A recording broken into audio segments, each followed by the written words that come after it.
При этом количество подобных домов, к сожалению, с каждым годом увеличивается. Не только по Якутску, но и в целом по республике. Но есть и позитивные моменты в жизни якутян. Например, в Хандыге открылся еще один частный детский сад.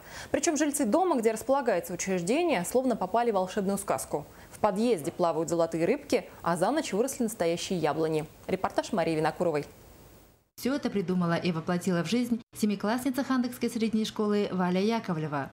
Окружающий мир девочка видит посредством рисования, хотя художественного образования у нее нет, она самоучка.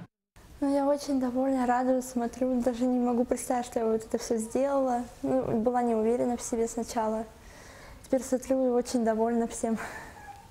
Жильцы дома «Арктическая 6» не нарадуются преображению своего подъезда. Совсем недавно он ничем не отличался от сотен других – серый, обшарпанный, неуютный. Новый сосед, детсад «Золотой ключик», принес с собой все краски жизни. И теперь не то что совестно, а просто невозможно даже небольшую бумажку бросить на пол. Сперва постоишь, посмотришь вот это вот все художество, а потом только уже заходишь.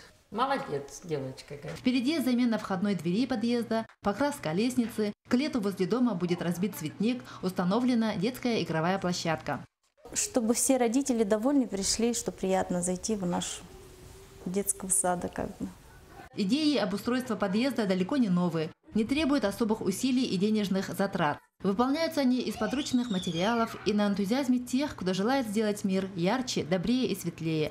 Мария Винокурова, Жилсан Толстяков, НВК Саха, Хандыга.